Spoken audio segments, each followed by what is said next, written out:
The Concord chamber on Houseian Prime was not built for whispers. It was built for endings.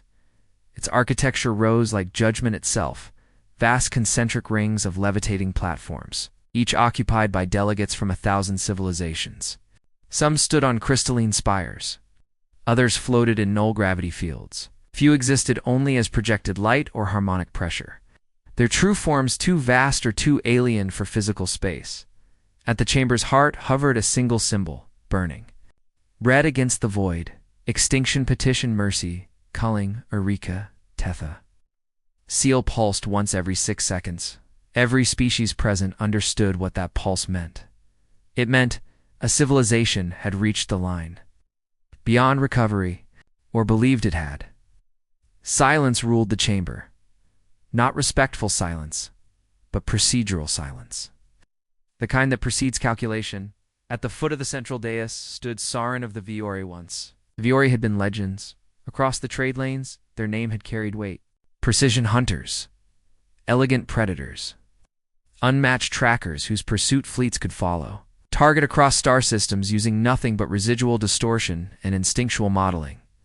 Now Sauron looked. It's diminished. His fur had lost its sheen. The dark striping along his arms was faded, patchy. His whiskers, once sharp sensory tools, trembled despite his effort to steady them. Even his posture betrayed him. Pride remained, yes, but it fractured under exhaustion. Behind him, high in the observer gallery, sat a single Viori cub, too young to vote, too young to speak, old enough to understand an ending. The cub's ears lay flat against his skull. Claws were retracted, curled inward, a subconscious posture of fear. He stared not at the council, but at the floor. Sauron took a step forward. His paws moved carefully, as if his own nerves were resisting each motion. A translator orb hovered near his throat, its surface shimmering as it prepared to turn grief into protocol. He lifted his head. Before him, armored giants of the Carthax, whose mandibles clicked with mechanical precision. Crystalline insectoids, whose minds processed outcomes before emotion.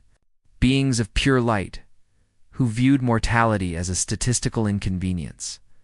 1,000 worlds. One voice, Sauron spoke. We request mercy, culling.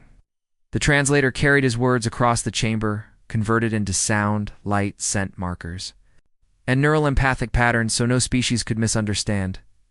A ripple passed through the ring. Not shock. Recognition. The Carthax chancellor tilted his massive head, mandibles folding and unfolding. State cause. Sauron swallowed. His voice scraped, but he forced it steady. The neural scourge has taken our pursuit drive, severed our hunting instinct. A pause. His eyes flicked upward, just for a heartbeat, to the cub in the gallery. The cub did not look back. We can no longer hunt, Sauron said quietly. The hush that followed was absolute. Even the atmospheric regulators sounded loud now. Sauron forced the next words out, each syllable cutting deeper than the last. We are useless. The word landed like a blade. To the council, mercy culling was mathematics, resource balance, border stability. Clean conclusions. The Carthax chancellor clicked again. The petition is admissible. Proceedings will begin. Sauron bowed his head, not in surrender, but acknowledgement. Then a chair scraped, a primitive sound. It's almost obscene in a chamber engineered for perfection. The human seat. Ambassador Alara Wind stood. Humans were new to the Concord. No claws, no armor, no psionic glow. But they had something worse. Persistence. Ella's face was calm. Her eyes were not. No, she said. One word. Sharp enough to cut ceremony. The Carthax chancellor flared a warning hue. Human ambassador. This is lawful. Procedure. I object, Alara said. Formally, publicly. A murmur rolled through the ring.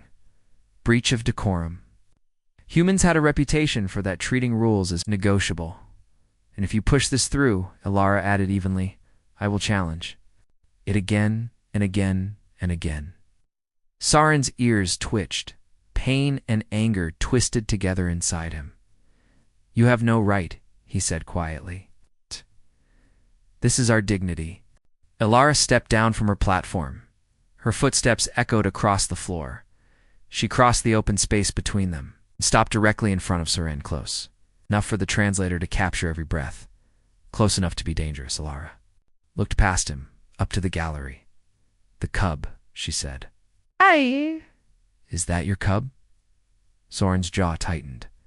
"He is the last of my clutch line still alive." His voice nearly broke.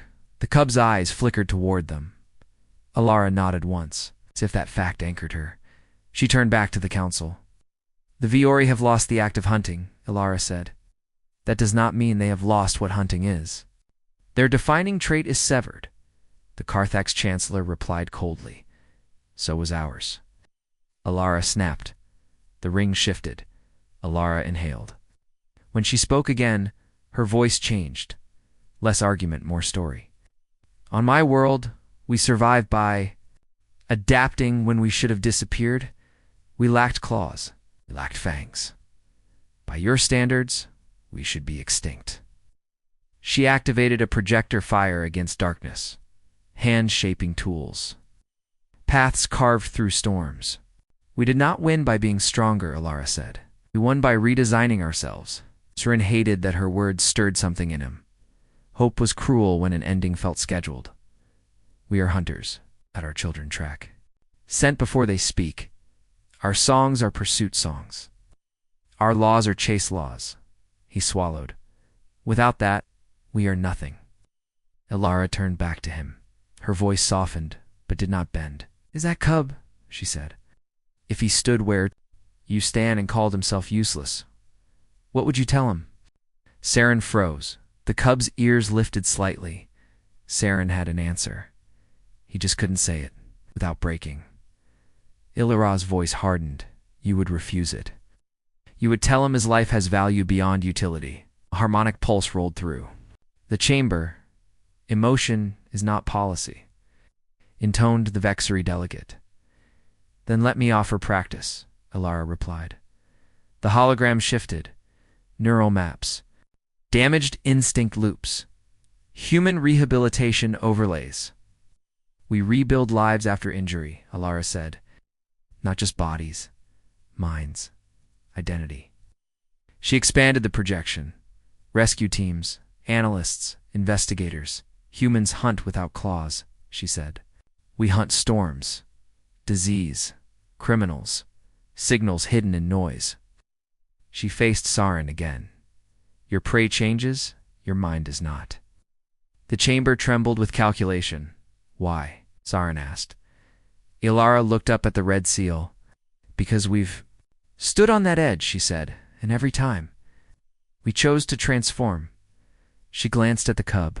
"Because children are watching, and they learn the rules we live by." Silence. "Then we withdraw the extinction petition," Saren said. The red seal dissolved. A blue symbol replaced it. Rehabilitation, purpose, transformation. Saren took Ilara's hand. For the first time in years, possibility.